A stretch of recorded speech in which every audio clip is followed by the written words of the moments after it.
Welcome back, everybody. I am still Wistric. We are still on lockdown, despite what the governor of the great state of Georgia may say. I'm still bored. I still have not stabbed anybody in 2 months. And I still think too much about Melee and talk too much about Melee. So here's another video about Melee with baby toys. This one's about Wistric's rules of Melee. This is some things that it's a teaching mnemonic that I've used for a while. That developed it years ago when I was running a practice with a bunch of young, hungry fighters called the Lads. And we'll talk about them in a bit more. But yeah, they're 7 rules that are generally useful to follow. 4 of them for the Grunts and 3 of them for the command staff. They are ordered in the order in which it's easiest to follow them, not necessarily the order of importance. Because when you're training somebody, you start with the easy thing, not necessarily the most important thing. So the first one is, don't die. That's easy. Not necessarily, like there might be times when you have to die, and we'll get into that.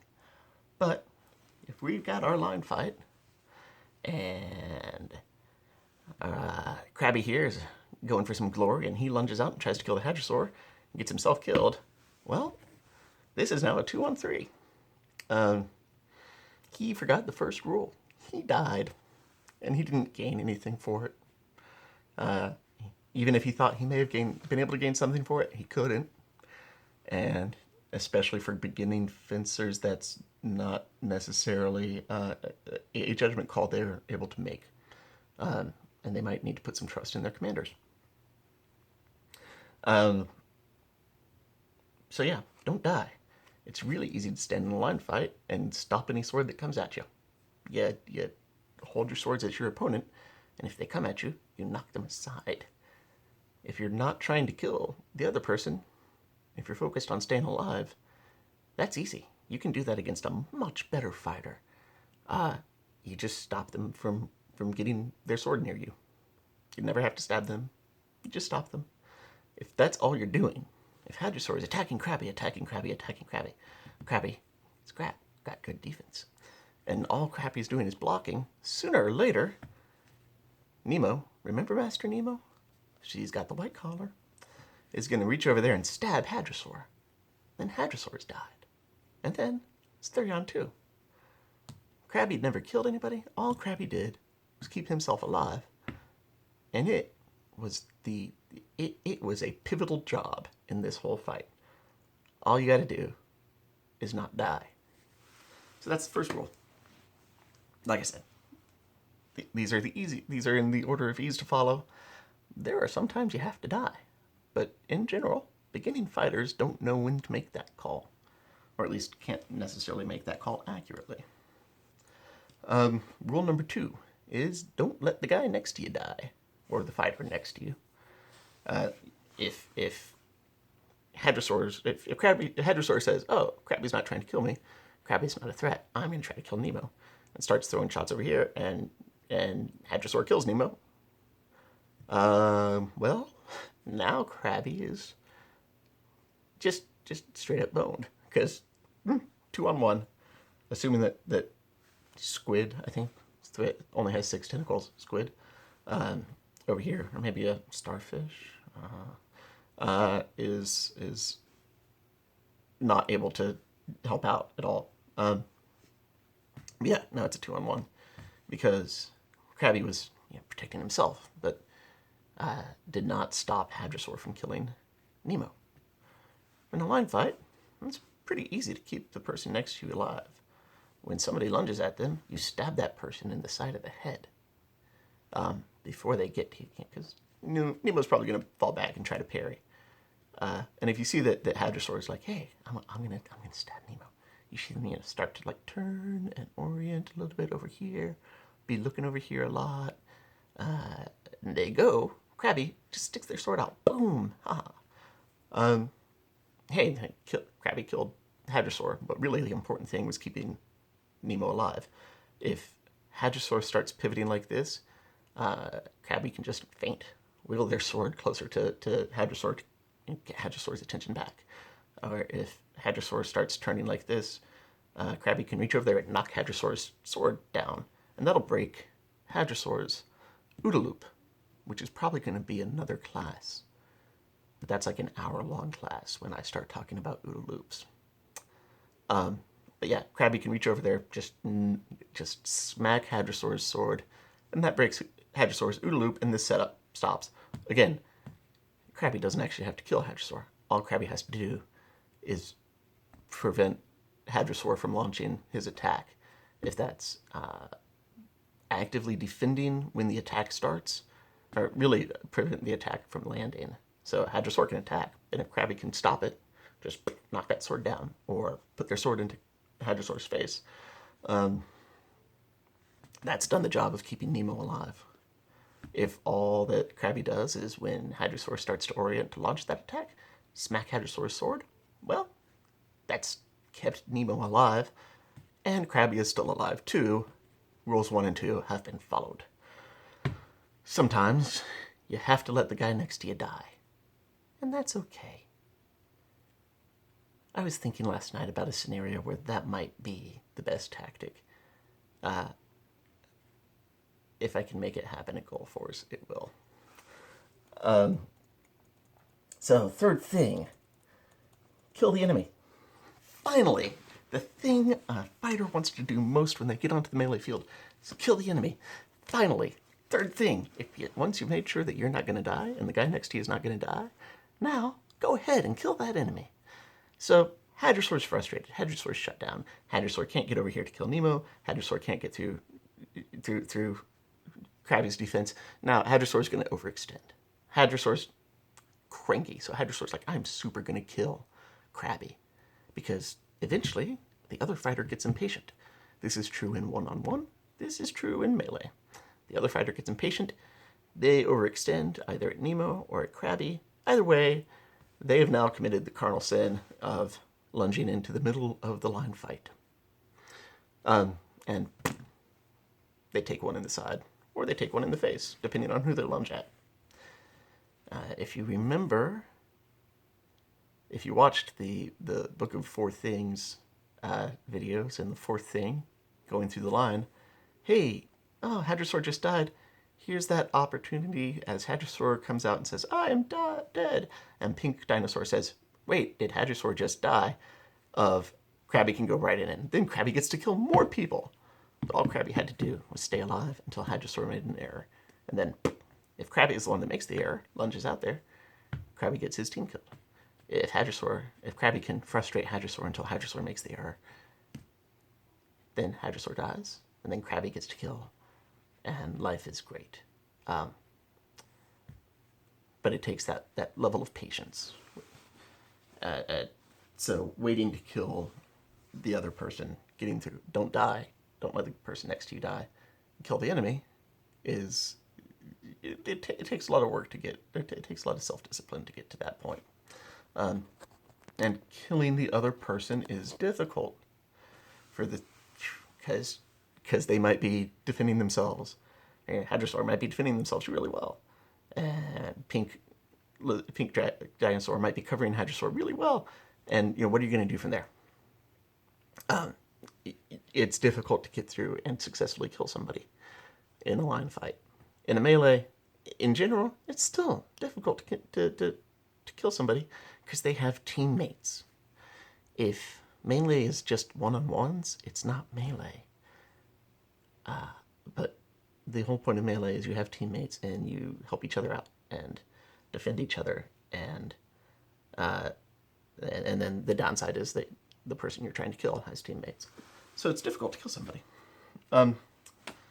Corollary to this rule, only kill the enemy. If you are the commander of the Atlantean army and you're at night on the town and they've got combat archers on the Rapier field, which is totally a thing, and you come running back from res and you see the backside of a combat archer, don't DFB them. They are on your team, probably. And don't kill your own queen. Brian, friend of mine named Brian, he has a song about how he killed 6 people in a 5-man melee. The 6th person was the queen, because he had just killed the enemy lion and there was another person and he killed his own queen. And that was 15 years ago, and we don't let him hear the end of it. If you kill someone on your own team, especially somebody very important, you will not hear the end of it. So, next corollary to this rule, kill the enemy in such a way that they will share their beer with you afterwards. If you are an ass, if you rhino hide, if you thug excessively, if you are the wrong kind of cocky, nobody's going to like you. When you go by their camps later, they're not going to share their beer or their companionship or their conversation or their fire or anything. And then you haven't gained, at that point, anything. If nobody likes you, nobody cares how good you are. So, kill your enemy and make them enjoy it. And make them happy to swap tails with you afterwards. I like killing people. I like being defeated. Not necessarily losing. I like being defeated. I like being outfought. And if somebody just punks me on the melee field, does a beautiful positioning bit, just catches me in a tempo when I'm standing there, thinking I am the shit, and they stab me, they will, I will sit there and I'll be like, that was great. That was awesome. If they're a jerk about it afterwards, or they were a jerk about it before, I'm not gonna care. I'm not gonna enjoy that fight. I'm not gonna want to talk to them afterwards. Don't be a dick. The other corollary to this rule is kill them in such a way that they will always remember your name afterwards. First, they have to know your name. If there's a hold and people pop tops, introduce yourselves to your enemies, because you're about to kill them and you want them to know your name, and you want them to remember your name afterwards. Because then they know who to share their beer with, and then they tell stories about you. And if you're memorable in the way you kill them, then your story gets told. Never hurts to be a badass. Just be a nice badass. That's rule 3. So we've had don't die, don't let the person next to you die, kill the other guy. Now the 4th thing, and the most important rule, but the most difficult to follow. Remember the goal. Whatever the win condition is, remember it.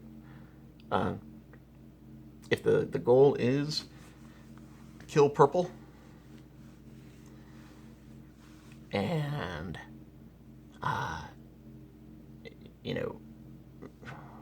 Glory Hound Pink Dinosaur kills everybody else on that team, well, kill purple, dolphin, and over here, don't let red crab get killed. If the only person this team kills is red crab, and the only person Pink Dinosaur doesn't kill is purple, well, this team lost. For all of his glory, the one person who wasn't supposed to die died. And the one person it actually mattered about killing over here didn't die.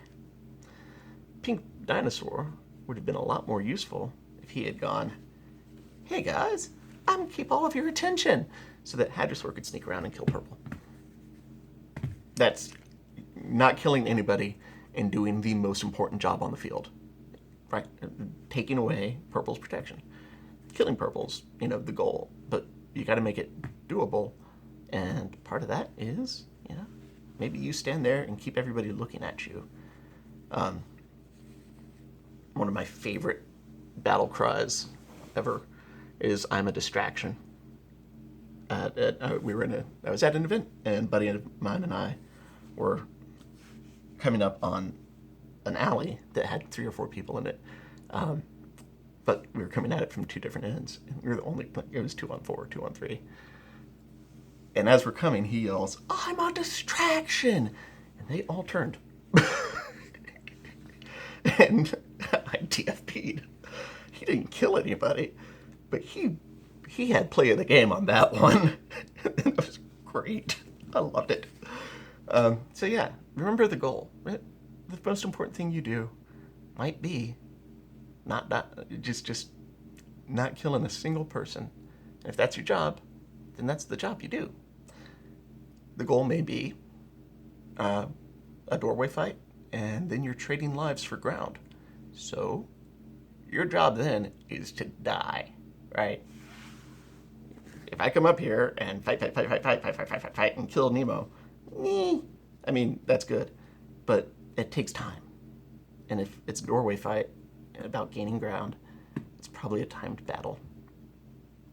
So if I come up here and double out with Nemo, that's a lot more useful, because this person's doing it at the same time, this person's doing it at the same time, rather than sitting there and fancy fencing.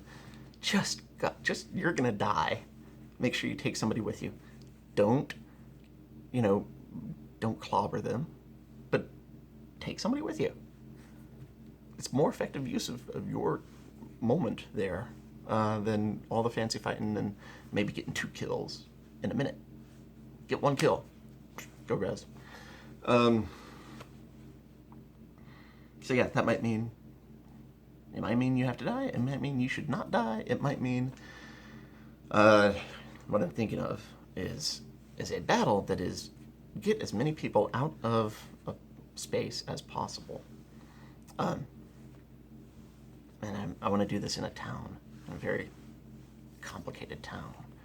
And in that case, you run into a house, and there's like 2 of you, and there's the enemy. You 2 can have a glorious last stand.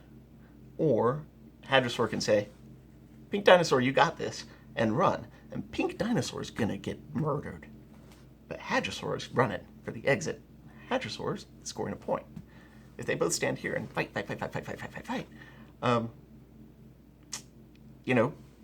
they're both dead. That's no points. If Hadrosaur totally abandons Pink Dinosaur and hauls for the exit, that's a point. So, and that's a hard thing for fencers to do, which is why that might be a fun scenario to run. I like challenging fighters, thinking and tactically. But it also means making them do stuff they don't want to do. If it's capture the flag, and the flag's over here, and there are a bunch of people over here, you don't need to go kill the people. Get the flag. Get out of there. So pay attention to the goal. If you don't know what the goal is, ask your commanders. Before lay on, you should know what the basic win condition is for the battle, for the melee scenario. If the marshal didn't say, then ask the marshal. But yeah, you need to know what the goal is to be able to adhere to Rule 4. Remember the goal, which is the most important rule, but more difficult to follow than Rule 1, don't die. Rule 2, don't let the person next to you die. And Rule 3, kill the other person. That's it for this first video, the rules for grunts. The other video will be rules for commanders, and I will record that one momentarily. So see you there.